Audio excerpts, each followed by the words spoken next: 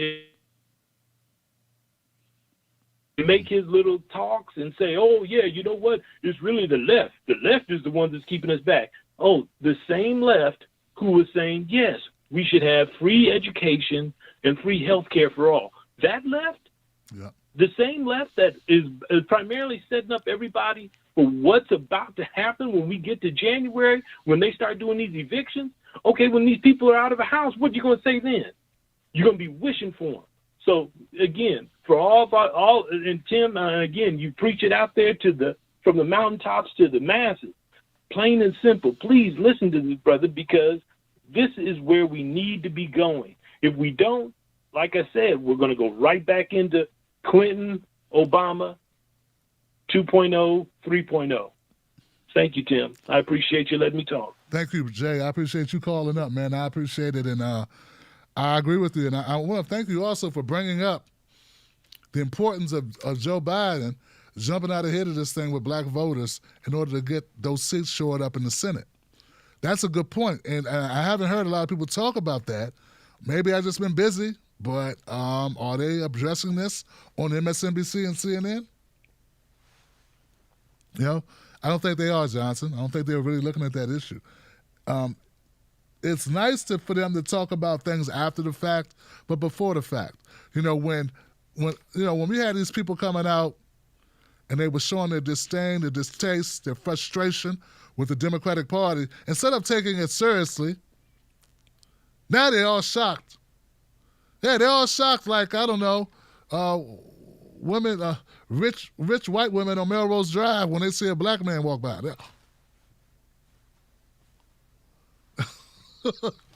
They weren't seeing, like they're all shocked all of a sudden. They're shocked that some black people said, I'm stepping off the plantation. I'm going to go on over here to see what's over here. They're like, oh my God. 20% of black people didn't vote for, black men voted for Trump. Like, meanwhile, their husbands, their cousins, their sons, their brothers, all voted for Trump both times. 50%, 55%, now it was down to 52%. Oh, 20% of black people think they have agency enough that they could choose to vote for whoever they want? How dare they? It's just crazy talk. It's like, you know what? And I have not found a lot of real people who have a problem with it either way. Not real people. Like, really, I haven't met real people, white, black, Hispanic, Latino, which is the same thing, right? Hispanic, Asian, Native American, that I've talked to that have written me, they really have a problem with people voting any way they want to vote. Like, this is all mainstream media concoction, okay? Most black women support black men voting for whoever they voted for, most of them. But they already know most of them voted the same way they voted. That doesn't mean they make it great that they did. I'm not one of those people to think it's all about us all voting Democrat, okay? But this thing where we're getting tore down, that's not about most average women. I don't think most households have this problem where wives are disrespecting their husbands and husbands disrespecting their wives over Biden. I mean, if you're disrespecting your spouse over Biden or Trump, I got to question the coziness of your marriage to begin with, or your union. That union is pretty flimsy to begin with when you let two white supremacists piss you off with the person that, put a baby in you, or the person who's is your baby. Like, I don't understand that. Person you call baby. But you get what I'm going. You building a family with them and you let, like, choosing between these two horrible candidates upset your family, your household? Like, so I don't believe that this is like really a thing offline. We got people online using it to get their likes up. In the real world, not so much. In the real world, not so much. So I'm starting to like, I don't know. I don't want to fall for the banana in the tailpipe, bruh, that there's all these people that have a problem with black people doing what Asian people or Hispanic people have been doing forever. Okay? I don't think that. Yeah. Anyway, I'm going to go to the next call, man, but I appreciate you calling up. And you're right, they should listen to this show. It's a damn good show because we got damn good callers, and I ain't too bad a host either. All right. 985. You live. What's your name? What's your comment, 985? My name's Matt. I'm from New Orleans, and I'm actually kind of a forbidden fruit, I guess, for most people. I'm a progressive conservative, I guess you would call it. I sit here a lot, watch your show, and I do appreciate your show. I like getting different point of views because, I can't watch most left stream shows, main media shows, because I get the hardcore left stream, the kind of stuff that makes you want to gag, and then I can't watch full right stuff because they get too hardcore, and it's aggravating to see it because you kind of want to see a mix meet in the middle, like, and by progressive conservative, I mean it's hard to say. I don't exactly agree hardcore with, of course, the conservative view. They talk about abortion and stuff like that, and I'm not one of them guys that's like, no abortions. There should be better stuff. I mean, you think about it, it's 2020 or almost 2021, and we are so medically and scientifically advanced that we can't come up with alternatives Whatever happened to prevention and birth controls and, stuff like that, that should be very be easily accessible. And, I just get, I get aggravated that whenever I'm talking to, right wing or left wing, because it's like nobody wants to think about that. They just skip over and they want to go either straight to a hardcore abortion or straight to hardcore against abortion. And I'm like, y'all can't find a middle ground? I mean, Jesus, I mean, does anybody even freely think anymore? And it's other things, you got Medicare for all, and, I'm not totally for or against it, because I'm pre-college or something, I'm not totally for or against it. You can't explain to me how a book costs $2,000. Excuse my French, I'm from New Orleans, but, you can't explain that to me how, and then the book gets returned in for the next year and you don't charge the next bastard $2,000. That's I don't understand it. It blows my mind how most people can't meet in the middle, and that's aggravating. Well, look, brother, I appreciate you calling up, man. And I get your point, brother. It's like so extreme. I think they do that on purpose, man. The money's at the extremes, That's what I think. Right. Yeah. Yeah. Well, look, Matt, man, I'm going to move on, man, but thank you for calling up, man, and from New Orleans, man, from Nolens, calling in, putting it down, man. Nolens, my man Matt Curson said, hey, man, I'm sorry, I'm from Nolens, man. It's all good, man. It's, I don't choose to be, like here, the WFAC, man, we're left, I guess. I just want certain policies. Like, I used to be hard on it. I'm a progressive. I think I'm progressive because of the policies. That's it. The policies line up with what people consider progressive ideology. But I'm for birth control, too. I hope that still makes it. I mean, I'm who I am. I guess that's my point. I'm who I am. I'm a human being who believes in certain things. The price of education went up so high, bro, that people can't afford to go and they go into debt for 20 years. There are people dying with student debt. You know what I'm saying? Like, literally passing away at 60 or so and still having debt on the books that is never discharged, that they are leaving their children their debt for a piece of paper.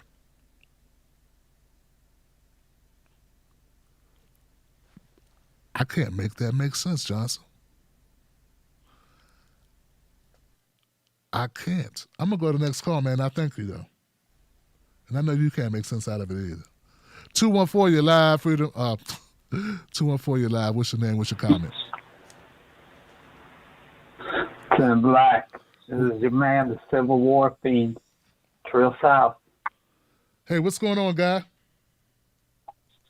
Man, I call in and I start to listen, and I lose what I'm gonna show.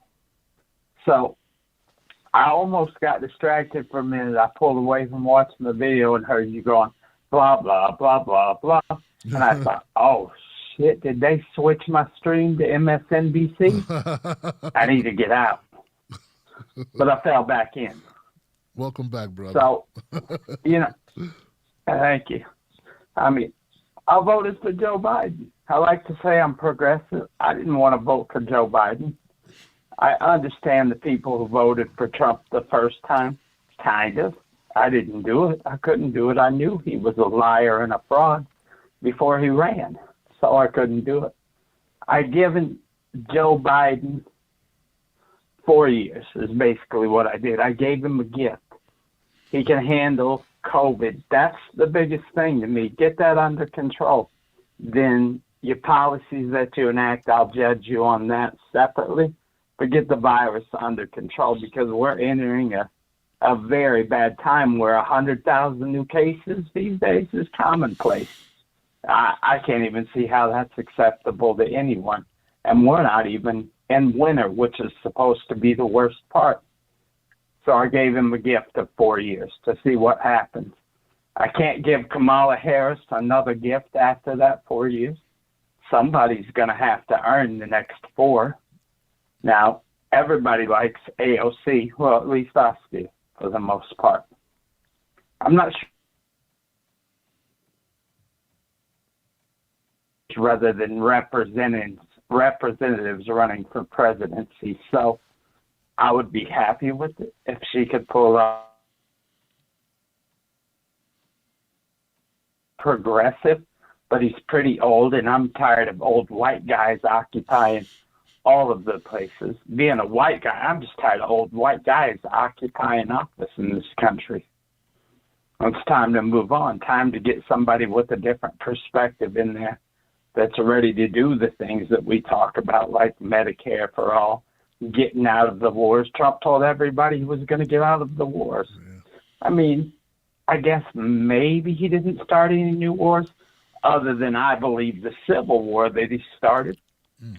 He's not out of there yet.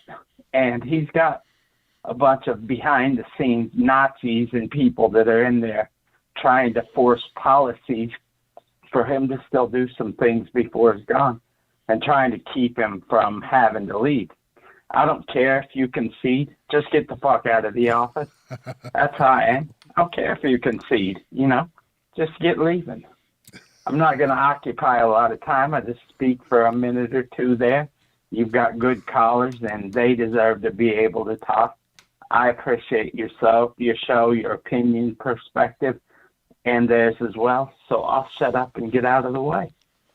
Trill South, ladies and gentlemen. Thank you for the phone call, Trill. I appreciate you, man. Wow. Trill put... Yeah, they say he's supposed to, like, in a typical transition, Biden gets to know what's going on with the country. He gets to get the briefings, and there's all types of things that happen so that the new administration can get allocated to the offices and understand what's happening. And Trump's not letting anybody in to meet with anyone. So it's like he's being a real dickhead. You know what I'm saying? Like a real petty, like, no, my grandbaby's like that. No.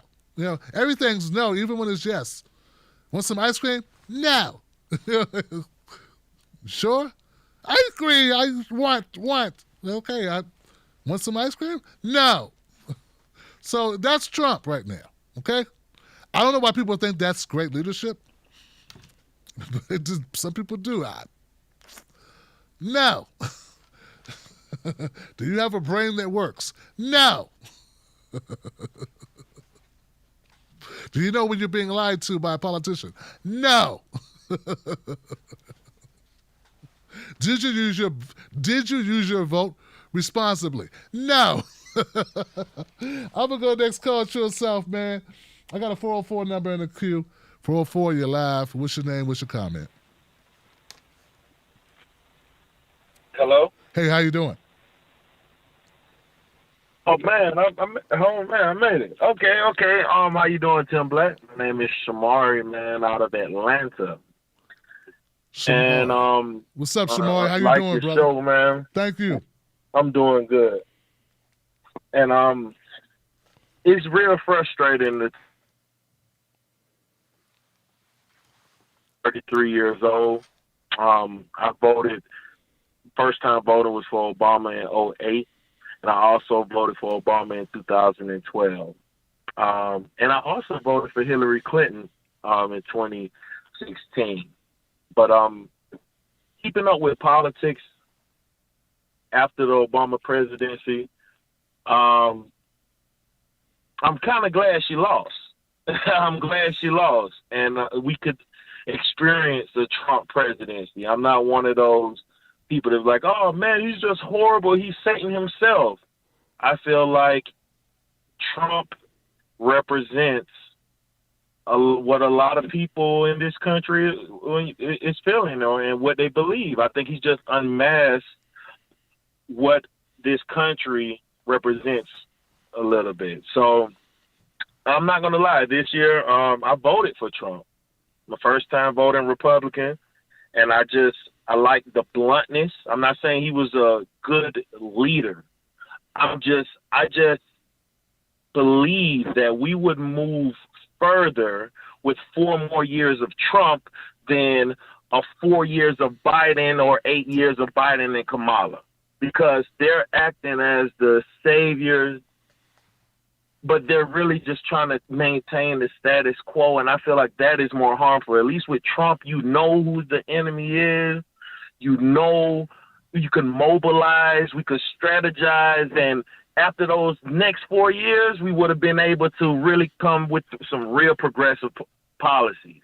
But now the whole Obamacare thing is back in play. They're not even mentioning Medicare for all, and it's just like they're acting as the saviors, and it's frustrating.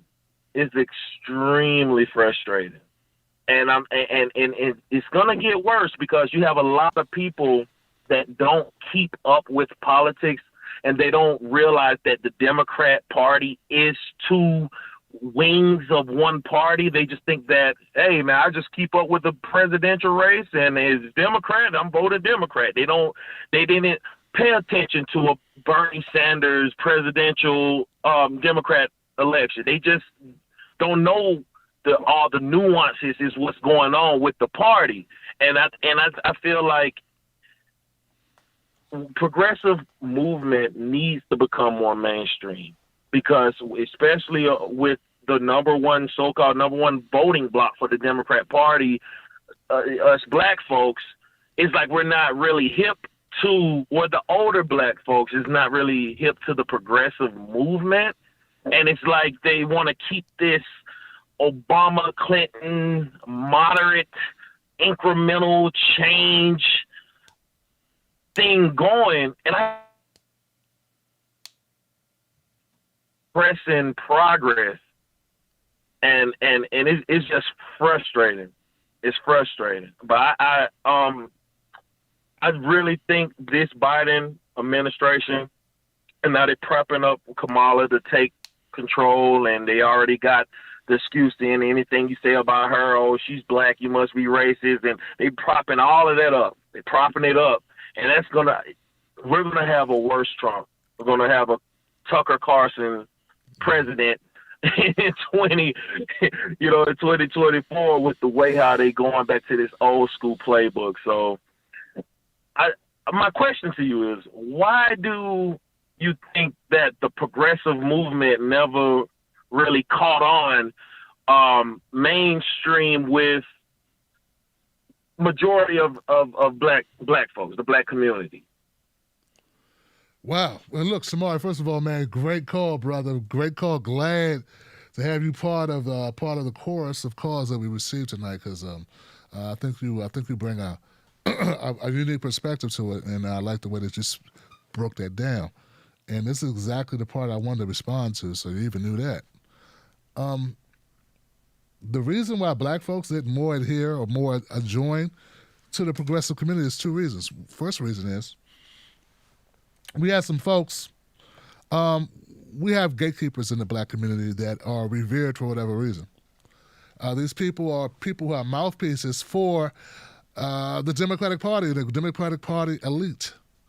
These people's money and their advancement in their careers and their very sustenance and survival is hinged on these institutions, these corporate media, political fundraisers, Michael Bloomberg, Hillary Clinton. Like, they're tied to these dinosaurs, neoliberal, parasitic dinosaur, monolith, behemoth organizations, money, purse strings, CNN, MSNBC, what have you. So they're not going to step out of line with that. But what they're going to do in order to keep their gravy train running, in order to keep their proximity to power, because they're really not powerful. They're proximately powerful because of who they do their shilling for. They're not going to show the progressive movement in a favorable light. And they're going to be the taste testers. So they're the taste testers for progressive politics, and they just tell the black community, hey, it tastes bad. You don't want that, it's bad for you. What did Jim Clyburn do? Went back and told people in South Carolina, you don't want that, it's bad for you. It'll kill you. We'll end up with a racist Donald Trump if you go with these guys. These progressives, they're horrible. So that's one problem, is that the gatekeepers are in the way. And they are charged and they are powered by the deep pockets of neoliberals and neoliberal organizations who want to maintain the status quo, as you pointed out. The other point to it is progressives need to own their own shit.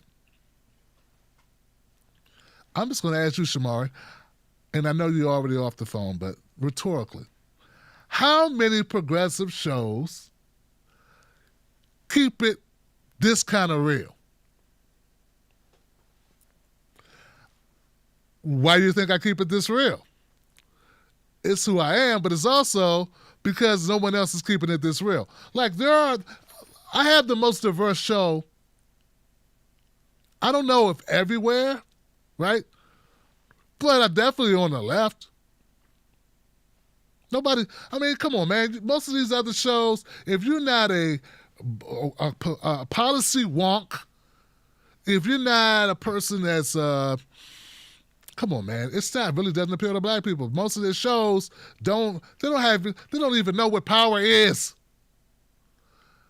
I mean, I did a Django reference, a power reference.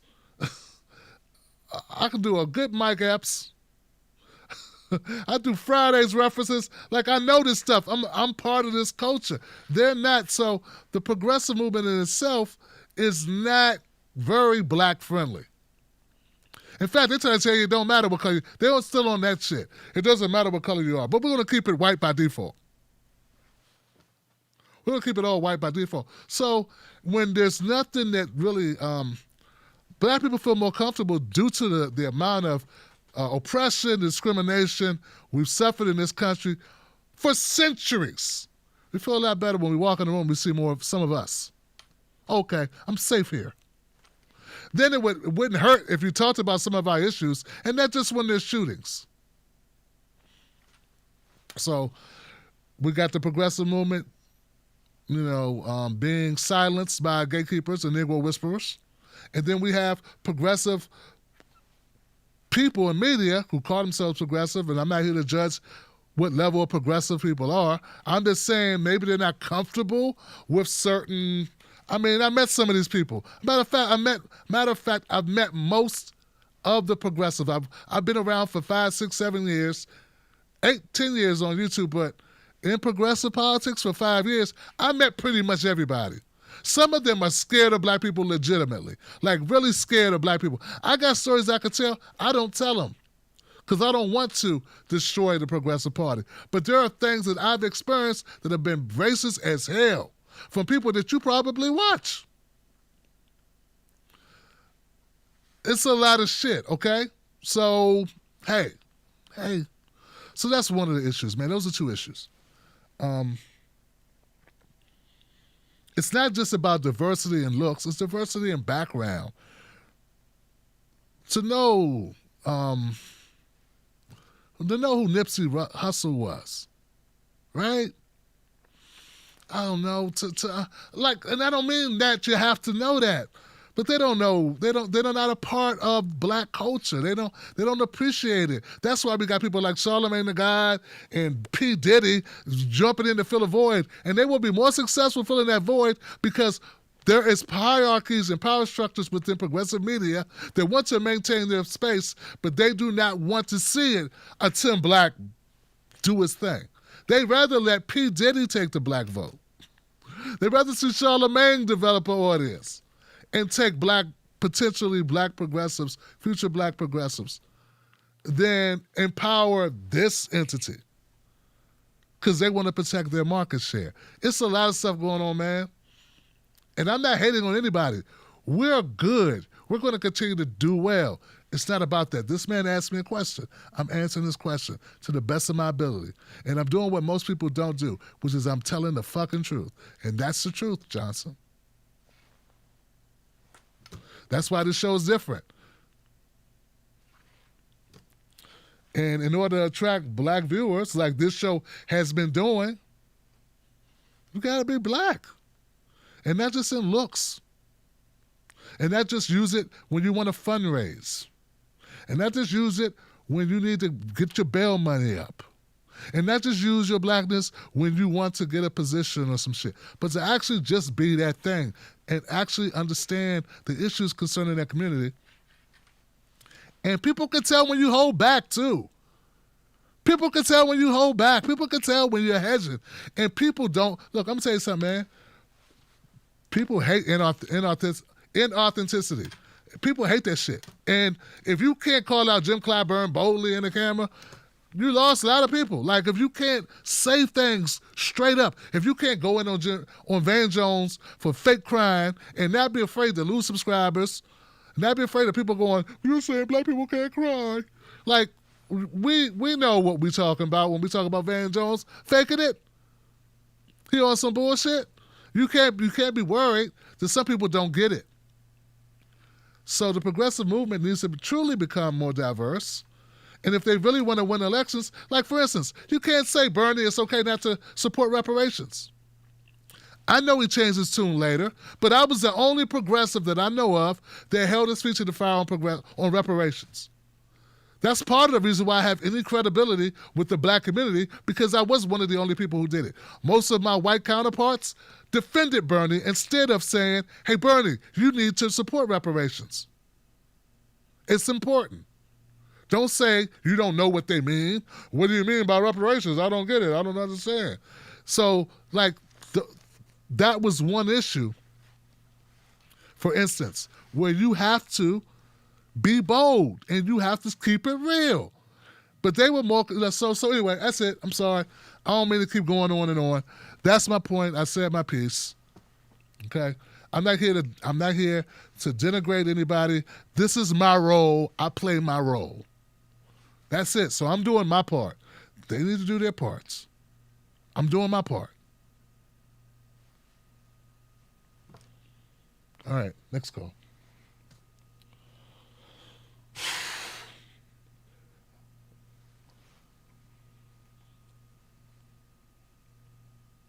(662), you're live. What's your name? What's your comment? Hey, how you doing? Hey. Yeah, I'm okay. Okay. How you doing, man? I'm good, man. Who's this? This is Tony, man. All the way from I think I called before. All the way from where I was staying in Mississippi, but now I'm in Georgia. That's kind of funny. Being in Georgia, got to turn the Senate. But but yeah, man. I just had a couple things to talk about. Just go back off, man. I think what you just brought up about progressives, how they're not speaking to, like, black people, because that was my issue, because progressives, Bernie Sanders had the policies that will put black people in such, like, give them such a financial boost, like, literally. And that's why I was like, how come black people is not, like, pulling to that? And I was like, progressives are not, like, pleading to black people in a way, like, like, literally, like, being down south, you wouldn't even know of Bernie Sanders in a way. Like, I had to learn that. Like, once I heard, like, it was a guy talking about reparations and free, of course, you know, when you talk about free student loan, clear out student loan debt, that automatically put me down on my knees. I was like, oh, thank you, God. Who is this? Like, who is this guy? You know, like, come on, man. Like, you know, that's like the kid at the school saying, hey, let's give out pizza every Friday. Like, come on. Right. Who running that? That don't even make sense. Like, come on, man. But, yeah, and that was my issue. I was like, how come progressives are not pulling black people in? And you're right. Like, it's like they just don't understand black people in a way. That's what it looked like. And, you know, I love Bernie. You can tell Bernie's a good guy. But Bernie being from Vermont, man, come on. Bernie probably seen 2 or 3 black people in Vermont, man. So I can understand. I can understand that. You know, so I can see why he pulled the Sister Nina Turner in. I love that one. I love that one. I'm glad you shared her because I think the last post you retweeted what she put up about the Lincoln Project. It was funny, man. I showed my wife. It was not else. Yeah, but yeah, man, and that's a big issue, man. Progressives got to find a way to pull black people in, man, because their policies, it helps them so much, you know. And I'm glad I listened to you because, believe it or not, brother, you talk about black people, but I know your heart is just solely on people in general who just struggling, man, having a hard time. See, I'm a black man. See, I love my people. I want my community to soar. But I'm listening to you. I understand that it's not so much black people. It's just people, poor people, you know, middle class people who struggling, man, in general. You know, we need to help those people out, and that's what the plan is, man. That's what we need to plead to. I think progressives need to find a way to just plead to those people, man. Now, I'm not gonna lie. You know, last election, I had to weigh out my options because me personally, I voted for Biden. I did, and I'm gonna come out and say it because it feels a little shameful. I'll be quiet about it. I don't tell people, but I'd be like, hey, listen. You know, I tell my wife, but I don't tell a lot of people. I say, hey, listen, I voted for Biden because I felt like, hey, I'm going to get rid of Trump. But not only get rid of Trump, I'm going to get rid of that asshole, Bill Barr. You know, let's talk about it. You know, come on, man. We are paying for Trump lawyer expenses, man. That is stupid. I mean, come on, man. If Trump, we are paying for this guy to go file cases for Trump. That's crazy. And then Bessie DeVos, I mean, the Secretary of Education, whatever she is, man, I mean, we can get rid of her. So there's a lot of stuff there I had to weigh out my options, you know. And I want to bring up this point today. I think Shaun King did it. Shaun King did it. You know, I got to watch Shaun King because he be back and forth sometimes. So he be confusing the hell out of me. So, but he brought up an issue today. I saw him post, and he said, okay, Kamala, you're in office. We know your past history. We know what you did affect a lot of black people. How will you resurrect that? How would you go back? And how would you defend yourself? You know, kind of like make up for that. And, you know, I said, okay, I'm glad he called her out early. A lot of black people, you know, a lot of people, man, they're delusional. They're delusional, man. Like, it's weird, man. Like, Trump supporters are not the people you're watching out for now. It's the black people. You got to be careful who you say something around. They will get on your ass hard, and it's scary. Like, God damn, I should have said this around Trump supporters. Yeah. But he called her out and said, listen, what would you do? What are you going to do to resurrect what you did in California? How you going to make up for that? And, you know, a lot of black people got under it, but I was proud he did it because I'm like, of course, a lot of people were saying it's too early. I'm like, too early? Mm-hmm. Are you stupid? Mm-hmm. It's time to start now. Absolutely. We stand. So, man, listen, man, I just want to finger point that out, and of course, I want to, you know, call out the Trumpsters and all right, you know, and I'm gonna tell you, Biden talking about bipartisanship with the Trumpsters, and I'm like, man, damn the Trumpsters, you know. And I'm gonna be honest with you, you know, of course, we're progressive, man, damn that bipartisanship. I'm a progressive, brother. You need to move far to the left, not far to the right. Absolutely. You know, if he started talking, if he put a Republican in his cabinet, I promise you, man, I might go to Washington myself. I'm gonna be honest with you. Wow. But man, I just want to tell you, I love what you do, brother, man. Man, keep speaking the truth, brother. Hey, well, thank you, Tony, man, for calling up, man, all the way from the ATL now. I appreciate you, man. It's always good to hear from you. I know you were earlier before you were in Mississippi, man, but it's and I just want to say, man, there are some good folks who know how to speak. Like, okay, so I'm not well versed in Hispanic culture. You know what I'm saying? You know, I rock with Ida, you know, Rodriguez. You know what I'm saying? You know, and I listen to her and I respect her opinions, and she enlightens me on, you know, on some of the political leanings and how diverse. And Torrin Walker was educating me to how diverse the Hispanic culture is when it comes to politics, and how their ideology fluctuates depending on which country they're from. But, and you know, that's understandable. I can admit that. But, you know, some of my white progressive friends, they don't understand black culture. Like I don't sit around talking about Asian culture. So the problem is we're all suffering. All the black commentators who could be on the left, they got the same problems as other black people, man. I mean, it took me 5 years to get in the position where I'm at now.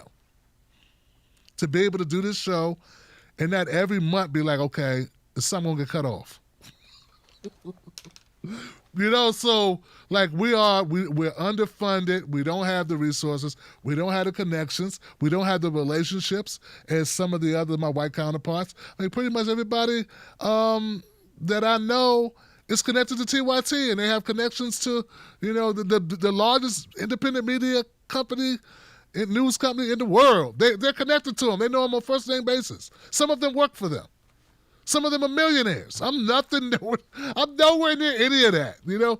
So I'm a black guy with the same problems that black people have from the same lower middle class socioeconomic level as most of my viewers. And some of us are a little higher than that, and some of us are a little lower. But on the Bernie Sanders campaign, I just want to name a couple of people. Jamil Green, young brother who never, ever sacrificed or has about how he felt on any issue and would speak boldly about black people. Bernie Surrogate. Philip Agnew, another amazing young black brother who spoke boldly about black issues, never hedged, who kept it real. These people need platforms, bigger platforms. Of course, Senator Nina Turner. You know, so we all know her, we all love her, but do we truly realize how instrumental she is? I look at Senator Nina Turner, and I'm going to tell you guys, I looked at the Patreon and it hurt my damn heart. Okay? Now, I was insulted and I felt ashamed that Senator Nina Turner has less Patreon supporters. I only want to name names, man. Because I'm not here to turn you against other people. We need to support that sister. And shame on the progressive movement for not getting behind her. You behind this person who talks for a living, who went out in activism, out fighting for your candidate since 2015. But you support this talking head on YouTube more than you support her. I mean, give me a fucking break, man. I mean, that really... So I start tweeting like, hey, guys, sign up for Nina Turner. Hey, go support Nina Turner. I know the way that I talk sometimes on these social media platforms, people get a little... I don't know if they always want to rock with me, you know what I'm saying? Because I'm abrasive, man. I'm sorry. I'm abrasive. I'm calling people out. I'm going hard in the paint every day. I'm an acquired taste. To stay, as long as you don't unfriend me, we good. Because I know I'm tough to deal with. My point is that I've been trying to boost Nina Turner because it is a travesty. Y'all hear me? It's a travesty. She could be a national co-chair. She don't have 1,000 Patreon supporters from the progressive community.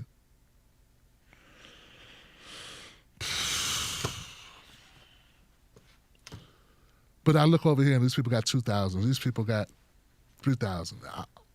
And they just talk. I mean, that's all I do. I talk. So we have to... Nina Turner could go down south and talk to black folks, and they'll know that she's authentic. And without that, we're not going to win. You're not going to push no Democrats left unless you can take votes from their ass. okay? Unless they have to respect you only if you can make them lose.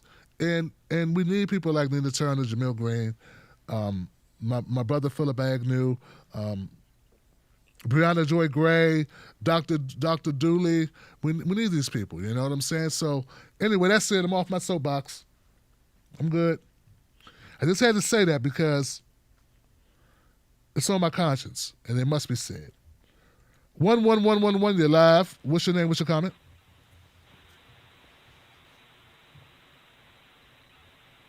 I have a 1111 number. Hey, how you doing? Hey, how's it going, brother? I had a dream about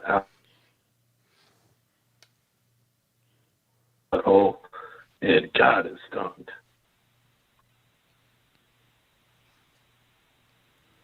I couldn't hear you. You broke up there. What'd you say? You had a dream about something? What's that? I had a dream about Al Sharpton. Okay. And I actually fingered his crusty butthole. Oh, that's great, man. That's why you blocked your number, because you thought it'd be fun to call the Tim Black Show and be disgusting. My brother. It's always nice to have degenerates call up. It just so happens. It appears, as opposed to how babies are traditionally made, it appears whoever made you cohabitated with some type of barnyard animal. I'm sensing something of the four-legged hoof variety. Yeah, man. I mean, I have to break it to you, man, but you sound like an inbred piece of shit. That's what I'm trying to. That's where I'm going with that. And on this show, we try to keep it above board. We try to have real callers. We were having a good night, and then you showed up. I get it. You have no friends. No one. I mean, you know, no one will play with you. You know. Parents disowned you long ago. They looked at you and said, what's this piece of shit? You know, the teachers all said, he'll never amount to anything. They were right. And here you are, calling the Tim Black Show and ruining a perfectly good political conversation about the future of the country with your sophomorish, bullshit-ass, unfunny, crude comments. Anyway. Must be a Trump supporter. All right, guys, that's it for the show tonight. I want to thank everybody that called in. It was great. It was. Almost a shutdown, almost a no-hitter. Every call was great, all the way to the end. I should have stopped just before that call, but I was like, I got greedy, guys. I felt like one more call, might as well go for it. And you'll see what happened. That's what happens. Well, anyway, guys, let's go to the comments section, see what we got here on YouTube. Facebook people, I love you. I got number love for your Facebook peoples. My people who hung in there for a long show. But I'm glad we did it, guys. You know, I'm not opposed to having long shows, you know.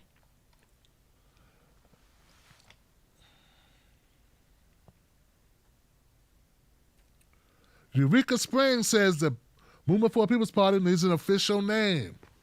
I didn't get an email on that, but okay. Thank you, Eureka. Black Boy Magic, or Logic. What up, Johnson? Black Boy Logic. The Dems hit Trump for 3 years of Mueller court's hearings, and they didn't think he wasn't going to counterpunch? Good luck, Johnson. Yeah, wow, yeah, I guess that is payback, right? When you put it that way, they're getting off pretty light. Right? Because he's going to have to leave at some point. Eva Longoria is showing the Black-Brown Alliance. F. Trump, Biden, Longoria, Jamil, and anyone not B1. What did Eva Longoria say? I know she apologized, so she must have said something pretty bad, Johnson, but I never read what she said. I guess I'll dig into that, and that'll be on the next show. All right? Sheldon, what's up, man? Thank you, Johnson. Roger. Woo. All right.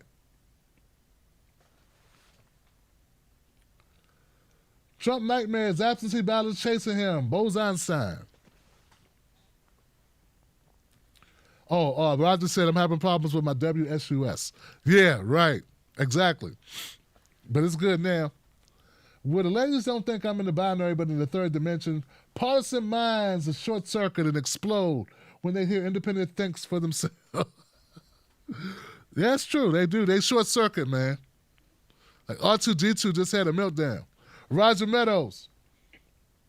Tell Kev, let's pass progressive laws in states first. States are the laboratories of democracy. I feel you. None of your business. None of your business. Where you been, man? Or Johnson? My super chat blocked by YouTube yesterday. Okay. Well, thank you for being here. None of your business. Levon. Thank you, Levon Hewley. Roger says, Booker act like a fine woman at the club trying to holler. Right. I don't know why. I don't know what's up with that, you know? I think, like I said, I'm acquired taste. You know, I get that people be like, but Jamal Bowman, he cool. Jamal's like, you know, Tim's all right. He came on the show. But Booker's like, he did me like Keith Ellison. I'm like, dude, I don't get it, man. It's okay. Mitch open to another STEM bill. Okay, good. Helping state local government. Thursday, I'll be on Zoom town hall with AOC and will ask her to slide in her public bank bill. I'll let you know. Well, do that, Roger. Do that. Hotep Rail. How was I put on timeout because I said Trump won? I don't know. I'm up here doing the show, man. Johnson, I'm up here doing the show. William McGregor. 6,000 veterans take their own lives each year. I used to talk about this ad nauseum. I used to talk about the number of vets. I still talk about homeless vets. But yeah, the suicide rate is horrendous. Oh, and another thing you just brought up is great, but I'll say it after this, okay? And that's been going on since 2008. Keep your free taco and thanks for your service. Vote like you care. William McGregor. Think about all the other part of the argument for police officers is this. We need to reformat policing, not just for us, but for police. Yeah, I know it's counterintuitive to say it, but a lot of cops take their own lives too. A lot of cops beat their wives, a lot of domestic abuse, a lot of drug addiction, a lot of alcoholism. Something's not right with law enforcement besides shooting us in the ass. There's other things not right about law enforcement that need to be rectified. No one talks about it in these ways that I've heard. I could be wrong, man. But there's an argument to be made on both sides, and I don't mean in a Donald Trump way. There's an argument to be made about our safety, de-escalation, right? Definitely want to have that conversation. Also an argument to be made about the mental health of also police officers. Basically what I'm trying to say is some of these officers, when we want to have mental health professionals along with officers on ride-alongs and going to calls, they might need to have a conversation with some of these mental health professionals on the way to the scene. Like they need some time. And there's something wrong, there's something toxic. We know what it is. It's built on slavery. Our first cops were slave catchers. And it ain't stopped. Like Diddy, it don't stop, can't stop. Still going. But there's something with that whole system that needs to be revamped. Needs to be revamped, Johnson. We know it just by looking at the numbers. Nathan, what's up, man? Anyone who can afford to wait on Medicare for All, basic income, job guarantee, college debt reduction, is obviously not connected to the suffering of the lower classes. Absolutely. And that's the reason why they can wait. It's because it don't impact them. If it impacted them, They be on it like a New York Minute. They be on it like white on rice. They be on it like hot sauce on chicken. They be on it, Johnson. David Melford in the house. Look at Facebook. I'm starting S&T every day. Look on Facebook. I'm sharing S&T every day. Hashtag hello somebody. I feel you. I feel you, David. Also, guys, I've got a Facebook group called Speak On It Group, the Tim Black Speak On It Group. And I noticed that the group kind of got away from the premise of the group. The Tim Black Speak On It Group became a free-for-all with people just promoting their own shit. We had all types of people posting. It was an open group, and anybody could post and do whatever they wanted. And what happened was, there was so much of that going on, and no one read anything anymore, not really. It got to the point where the group was just, you put something in the group and only one person see it. Because I can get the stats, and I see how many views or how many people saw how the reach was on post. The Tim Black Speak On It Group was originally designed to be an extension of this show. And for people who are actually in the Wolfpack or people who support the show and our ideology, to have a place to go after the show and talk. And in between shows. But so we're doing some restructuring. I don't mean to offend people that rock with me. But if you have a vastly different take on politics, different from this show, it's not going to work out well in the group because the group is supposed to be an extension of the show. Did I say that already? So we need some clarity on that. Don't blame Buck. Don't blame Joy. Blame Tim Black. The buck stops here. And that's what we're doing with the group. Also, there's a Tim Black text list. Text the word cornbread to code 21,000. Text the word cornbread to code 21,000 because we really need to work on that. What else? Damn it, that's it, guys. That's all I can think of. I want to thank everybody who called up tonight. Put your time in. You spoke eloquently. Some of you spoke passionately. Some of you spoke in code, and some of you, well, at least one of you shouldn't have spoke at all. What the hell was wrong with that dude, man? That dude should have skipped the show. Yeah, just skip it. But if you like what you heard tonight, if you like the callers, if you like the format, if you feel like it's authentic and real, become a member. $5 a month. That's the minimum. I hope that's not too much. $5 a month. And if it's too much, I understand. But if it's not too much, join the Tim Black Wolfpack. Go to patreon.com, Tim's Take Live. Become a member of the show. We ain't perfect, but we're going to put up a fight, and we care about the issues. Hashtag people over party. Policy over party. That's what we on.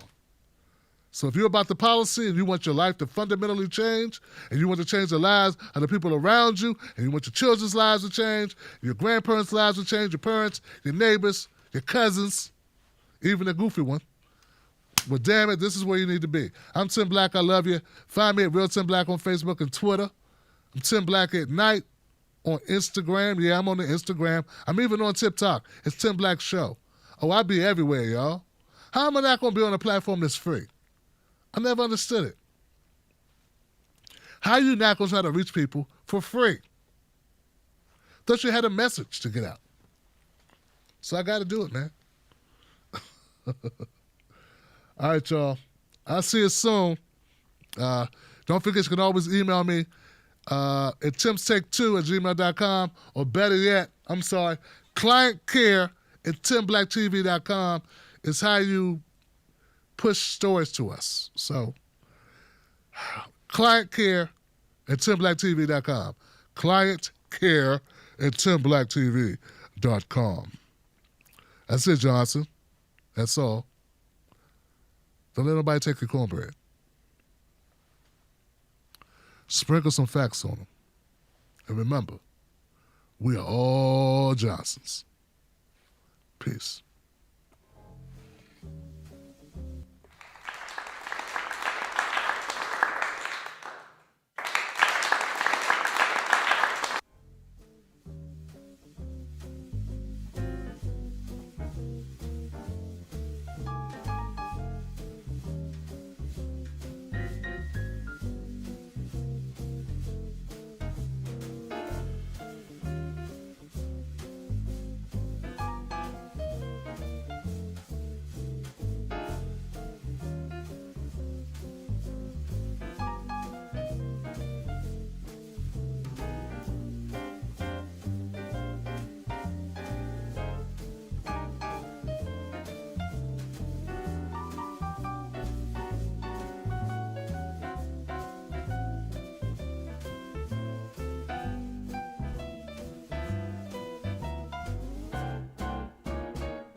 LB.